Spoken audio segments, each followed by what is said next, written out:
Welcome to Get to Know the Real Estate Ecosystem, your go to podcast for unfiltered story from the people shaping the real estate market and their lives. I'm your host, Anisha Bhatnagar. Our guest today is a living testament to the power of transformation, Raleena Bush. As a highly regarded realtor with Howard Hanna Real Estate Services, she has built her success not in spite of her challenges, but because of them. She has won many titles in her life, starting from the bestseller author of Beautifully Broken to a lifestyle blogger, the architect of Hustle, Heal, Rebuild, and a Bergen County realtor.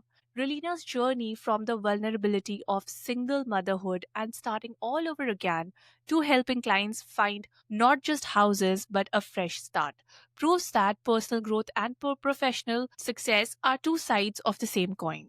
Raleena, it is an absolute honor to welcome a woman of your resilience to the show. Thank you. Okay, so Raleena, your brand, your book, and your entire identity is built around this concept hustle, heal, rebuild. I must admit, it's powerful, resonant phrase. But for someone just meeting you, what was the genesis of this moment? How did it all begin? Well, it began because I was a single mom who was worn out, and I just hustled to make things happen for my family. I felt like I was a hamster on a hamster wheel, like I was working against myself. So I reached a critical point where I realized that surviving wasn't enough and I needed to rebuild from within. So I didn't wake up with a business idea. Life just pushed me toward it. And the more I looked into it, I looked at it, I realized that other women were going through the same things I were going through. And Hustle, Heal, Rebuild became my way of taking my most painful lessons and turning them into a voice for stability and empowerment. That's incredible. If we break those stages down, what do hustle, heal, and rebuild mean to you personally right now? Hustle was survival mode, doing whatever it took to provide, while healing was the hardest part, confronting the patterns, forgiving myself, and learning self-love so I would no longer settle. Rebuilding is where I live now. It's where I'm becoming a new aligned version of myself. It's me choosing peace, stability, and control over my life every single day. And these words aren't just a brand for me. These are my life stages. So, Relina, that is such a profound breakdown. Hustle was survival, heal was self forgiveness, and rebuild is intentional alignment. But there's always a catalyst. Was there a defining turning point that pushed you to public and use your story to help other women through storytelling? Yes, there was actually. When I had my twins, their father didn't want anything to do with them, and his family didn't help either. And I had never experienced people or family not showing up for their own. And that moment actually broke something in me, but it also woke something up. I realized there are so many women smiling on the outside while carrying these kind of burdens completely alone. So sharing my story became my way of saying, I see you, I've been you, and you don't have to walk through this without support. It was about turning my pain into a voice for those who couldn't speak. That's awesome. And well, I would like to start with your writing the roadmap, beautifully broken. You essentially formalized that process. How did the act of pulling your life on paper, writing that story, shape your perspective on your own resilience and success? Well, the book is based on my life, and writing was a forced confrontation of what I was going through. To face where I was, where I wasn't, why I wasn't loving myself, where I missed opportunities, and where I settled. But it also was a powerful way to truly see my own strength, acknowledge that I deserve better. I essentially took that, I wrote and began the process turning my life around, putting my story on paper, focused, and forced me to be honest with myself, to see who I really was. And it was a piece of therapy for me. And it became a mirror reflecting both the painful, broken pieces and the immense beauty of how I keep moving forward. It started around 2002, and the mindset shift began in 2020. It took me 18 years to say, I can't keep living like this. I need to change my thinking, my circle, my choices. And I'm still going through that. But it wasn't one moment. It was years of repeating the same cycles until they exhausted me. And 2020 was eventually, it finally just clicked for me out of nowhere. I realized that healing isn't just about feeling better. It's about thinking differently, choosing differently, and surrounding yourself with better energy. That's when I began becoming the better version of myself and this what I needed. Okay. So, when did your healing and reinvention really started? You have always explored writing, fashion, branding, But what ultimately pulled you towards real estate? This is what we want to know. What made you say that this is the space where I belong? Well, as a young mom, I used to drive around with my oldest daughter looking at big houses and say, one day, real estate. So real estate basically let me find that one day and find that same happy house moment. And I also generally love learning mortgage titles. The entire process kind of fascinates me. And I enjoy the lifestyle of dressing up, seeing beautiful homes, having control over my time, helping people, and yes, of course, making money. But it all aligns with who I am and who I'm becoming. Beautiful. And your background in storytelling and healing gives you a unique way of reading people too. Am I right? Yeah, absolutely. I really listen and I have empathy. People feel safe opening up to me when they sense that I'm not judging them and I understand them. Sometimes when I share parts of my own story, it helps them relax and trust the process and, of course, trust me. And I can read the room and relate. Maybe not 100%, but I genuinely want to hear people and support them. And the connection matters and that connection really matters in real estate. And on the flip side, real estate gets personal. Have you ever had a client experience, client story that completely ghosts you? Yes, definitely. I had a client who opened up and told me her whole life story. I tried my best to find her a rental, but she kept ghosting and stalling. Then she refused to sign the required paperwork. So I just had to end the whole agreement. And the experience taught me that there are all kinds of people. You can care, but you still have to set boundaries and protect your space and your time. And what does your boundary really look like now? Is there a script or a process you use to prevent ghosting or miscommunication from happening? Yes, now I work strictly by agreement because it allows me to represent the client fully and protect their interests. I tell them when you're ready to move forward, I'm all in. Until then, I'll pause the search and I don't want my time wasted basically. And I like to keep things respectful, clear, and professional. And you have also worked closely with Section 8 and vouchers holders, area many agents hesitate to touch. What realities have you witnessed on the ground? Would you like to explain about something about the Section 8 and vouchers? Okay, sure. So Section 8 is government basically program where they pay 70% of the person's rent and the person pays, it goes by their income, the person's income. So that's basically just helping the unprivileged kind of. So honestly, it's rough. A lot of landlords still hesitate or refuse to accept vouchers, even though the payments are reliable and consistent. I've had people literally hang up on me when I even mentioned the word Section 8. But when I'm able to help someone secure a home, someone who has been told no over and over and over again, it's one of the best feelings. You're not just finding them a place to live, you're helping them rebuild their stability in their life. And it's emotional, meaningful work. Very nice. And you shared a recent deal that had quite a journey. That was quite a journey. Before we dive into it, can you walk us through the setup? Who the client were, what they were searching for, and why they came to New Jersey? Right. My most recent deal involved a young couple for Queens. They kept hearing that New Jersey, especially areas close to transit, offered more space and manageable commute into the city, which is where they worked. And they wanted a 2-bedroom home, ideally in Bergen County, and they were paying cash. The budget was only $400,000, which is almost impossible for Bergen County. So we widened our search and we eventually found a home for them in Plainfield, New Jersey. And what was their reaction after that? They were happy. They were happy to have a home that they can afford, that they paid.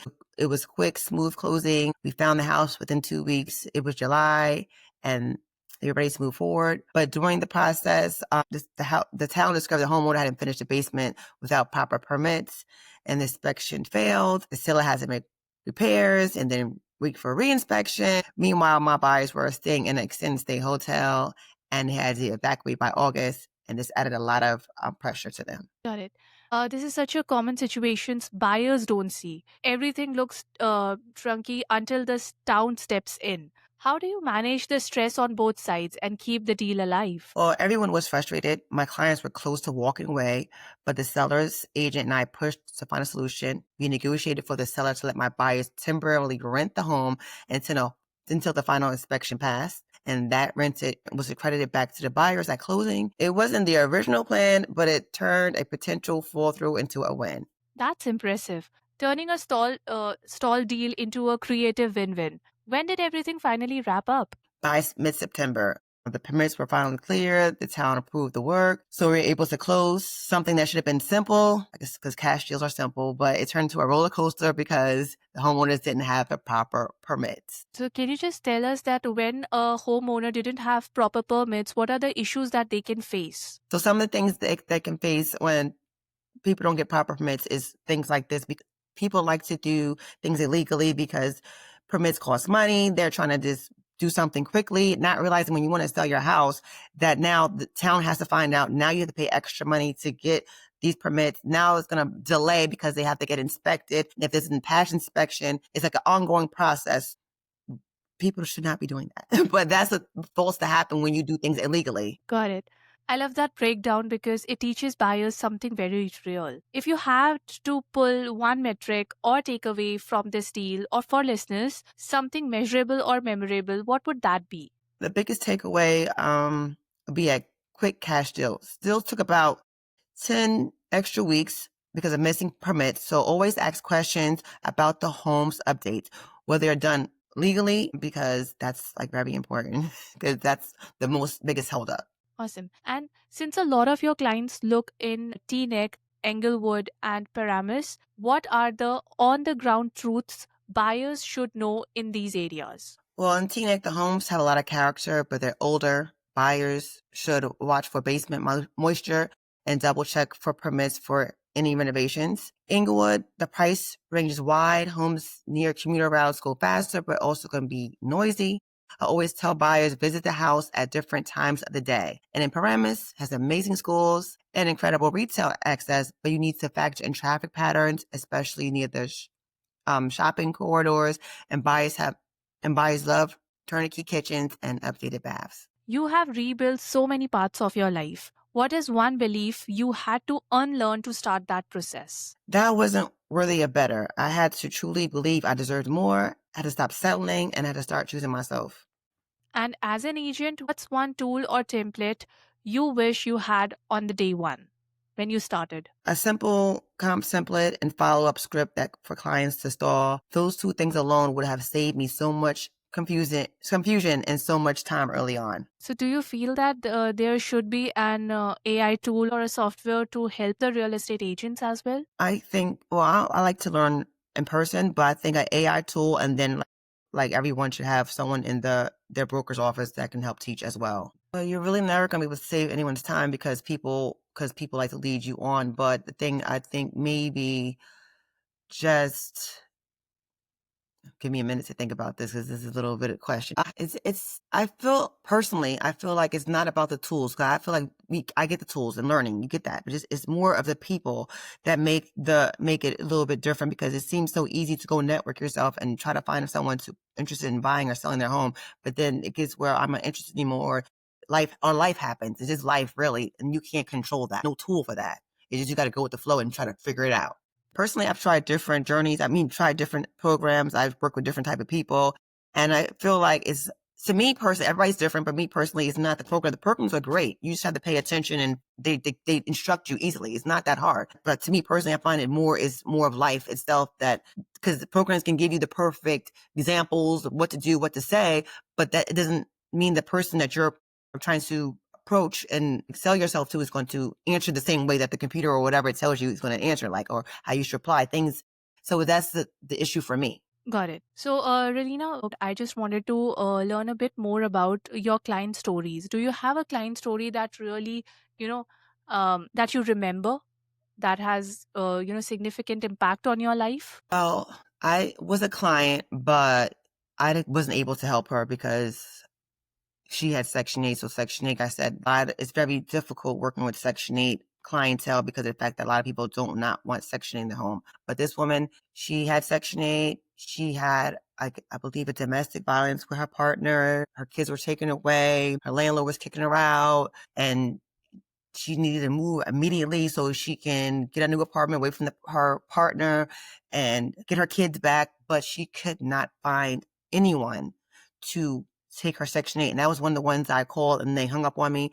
And it's like, people don't even know what Section 8 is. They just feel like, oh, it's the government. I don't want it. But you're not knowing that this is guaranteed payment. You're going to get paid.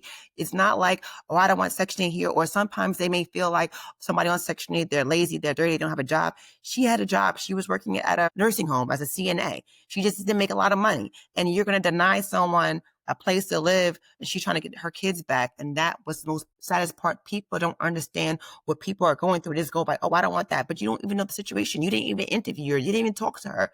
You're just saying no because you heard the word Section 8. And that's so wrong of people. It's so like, don't even, like, at least get to know a person, even for a job, before they hire somebody, they interview them. Then you can say no. But you're just saying no off the gate just by hearing Section 8. That's like kind of like racist to me. And I just find that so sad that people are small-minded like that and don't care and have no empathy. I mean, there is so much that I don't think that people are aware about Section 8. So I think through this podcast, through your episode, we can at least try to make a difference by educating people of what really Section 8 is.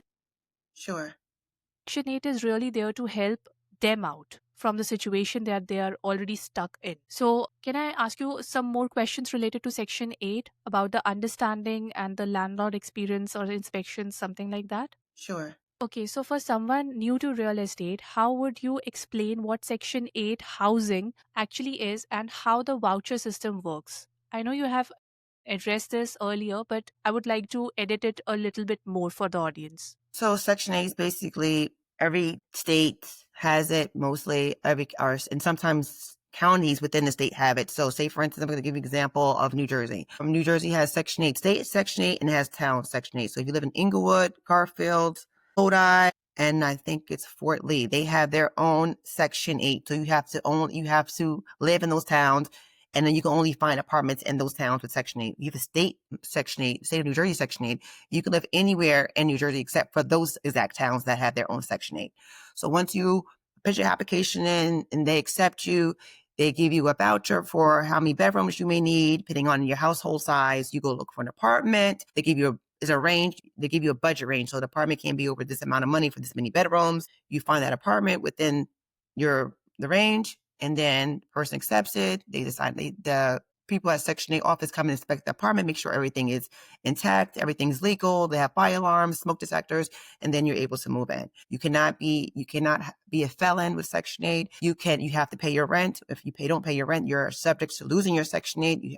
And the rent fluctuates. So say, for instance, you lose your job or don't have a job at the moment, your rent may be $200. Once you find a job, your rent may go up to, say the real rent is $3,000, for instance. Your rent could go up to maybe $1,500. Just give an example of how much money you make. Like I said, they pay 70%, you pay 30%. So whatever your income, your rent may fluctuate.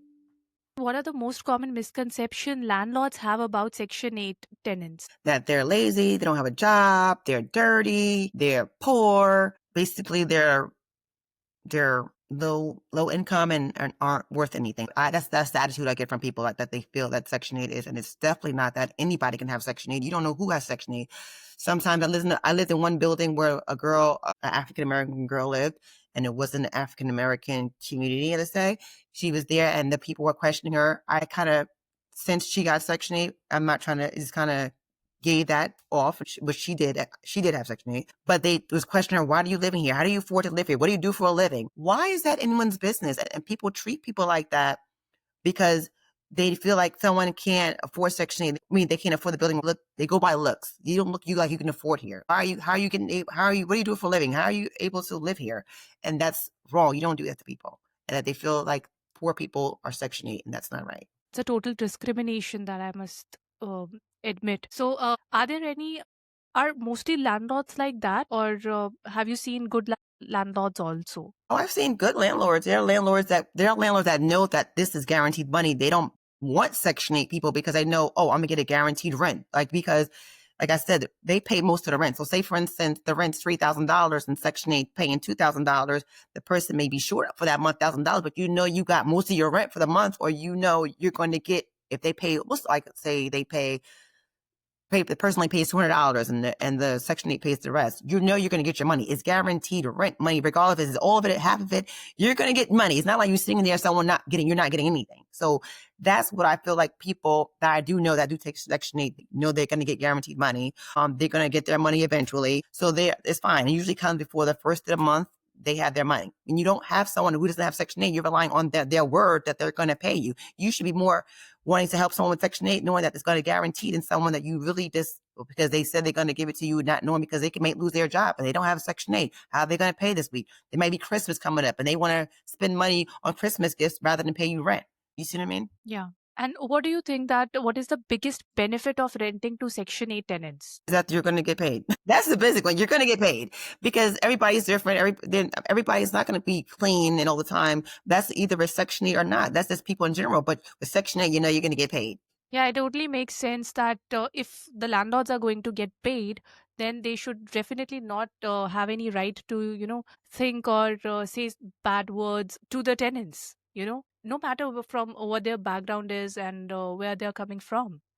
Ralina, what is the biggest challenge that you have seen in Section 8? That no one wants to take it for some reason. I don't think that a lot of people are informed, like you just said, about Section 8, and they don't even hear no one out. Oh, you have Section 8, click, I don't want it. Oh, how are they going to pay for it? What do they do for it? These are the questions I've gotten for people. How are they going to pay for it? They have Section 8. Well, what do they do for a living? What does that matter? They have Section 8, obviously. Section 8 goes by your income, so that Section 8 is paying what they know that the person can afford to pay, and they're paying the rest. So you're going to get, I don't know why it's so, I just feel like people just put a stigma on that name and they don't really know what Section 8 means and they just hear it and it's like, oh no, I don't want it, but you don't even know what it is. I think people need to really go educate themselves. I hope so through this podcast and through this show, we can help make that difference. And how does the approval process, first I want to understand, usually take from application to receiving the first payment? Well, you have for Section 8, I do have to say this, you have to get your own first month's rent and security. That's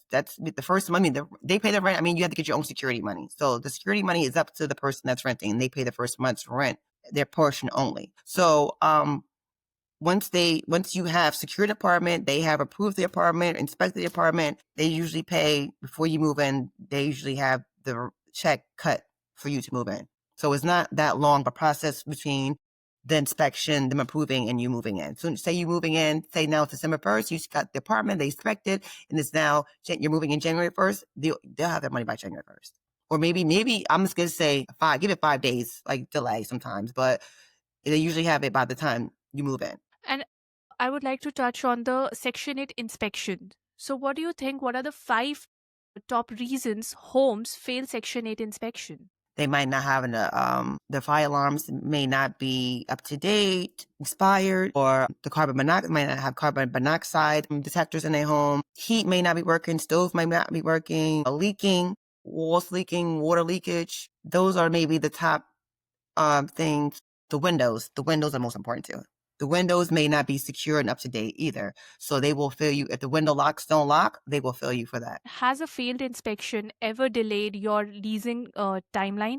And how did you handle that? Only one time when the person's the windows weren't working and they had to get the windows fixed from the landlord of the home and then the apartment, and then they had to come back in and make sure that the windows were working, and then they were able to move in.